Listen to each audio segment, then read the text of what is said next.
kasih atas waktu dan kesempatan yang diberikan kepada kelompok kami.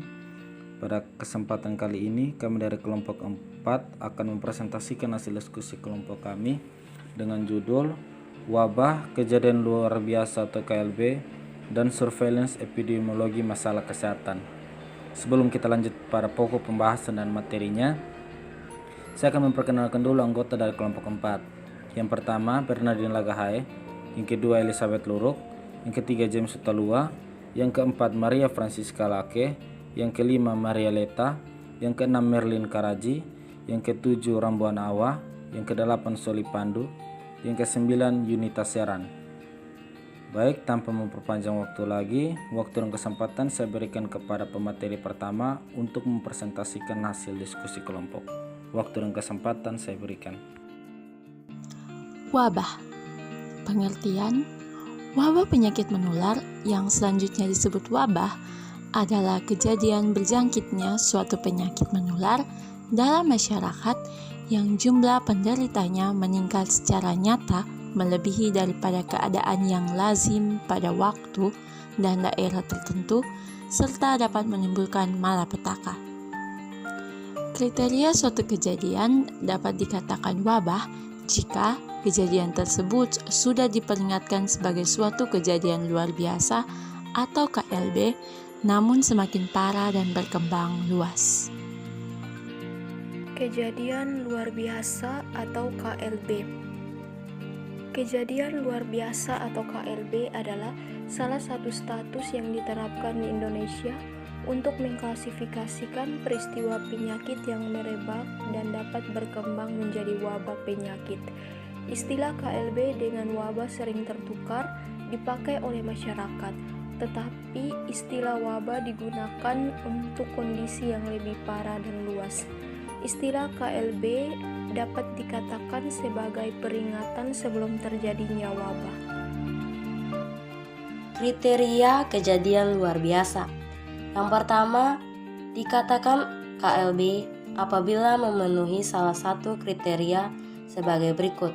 Timbulnya suatu penyakit menular yang sebelumnya tidak ada atau tidak dikenal pada suatu daerah.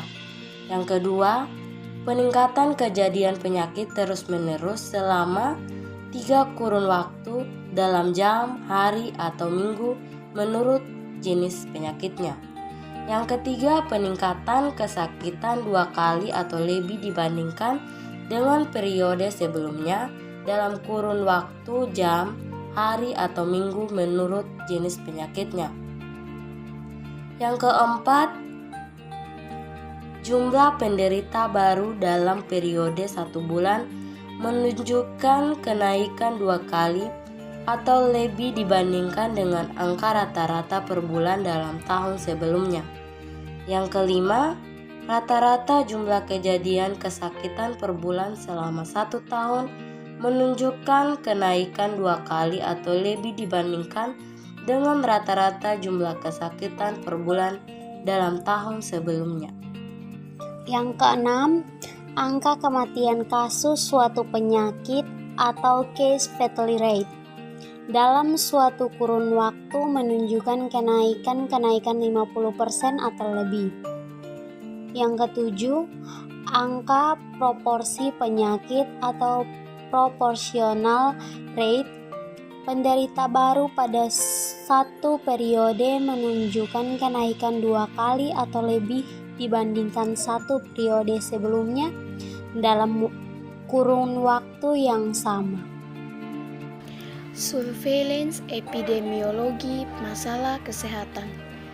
Pengertian, surveillance epidemiologi adalah kegiatan analisis secara sistematis dan terus-menerus terhadap penyakit atau masalah-masalah kesehatan dan kondisi yang mempengaruhi terjadinya peningkatan dan penularan penyakit atau masalah-masalah kesehatan tersebut agar dapat melakukan penanggulangan secara efektif dan efisien.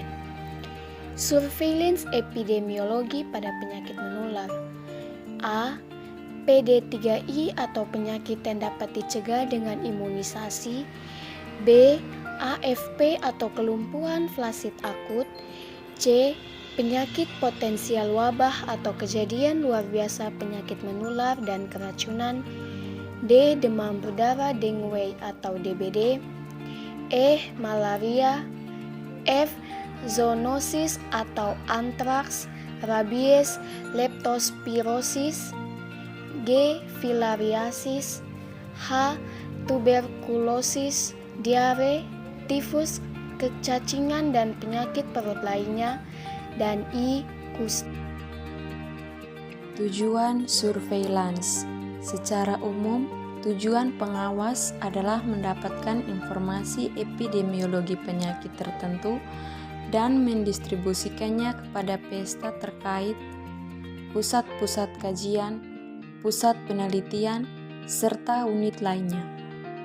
Adapun tujuan khusus diselenggarakannya pengawas kesehatan masyarakat dari berbagai sumber dan sastra adalah sebagai berikut. Yang pertama, mendeteksi wabah. Yang kedua, mengidentifikasi masalah kesehatan dan kecenderungan penyebaran penyakit. Yang ketiga, mengestimasi luas dan pengaruh masalah kesehatan. Yang keempat, memberi penekanan pada penyebaran kejadian kesehatan secara geografis dan demografis. Yang kelima, mengevaluasi cara pengawasan. Yang keenam, membantu dalam pengambilan keputusan. Yang ketujuh, mengalokasikan sumber daya kesehatan secara lebih baik. Yang kedelapan, menggambarkan alam suatu penyakit. Yang kesembilan, membuat hipotesis dalam rangka pengembangan mencari epidemiologi.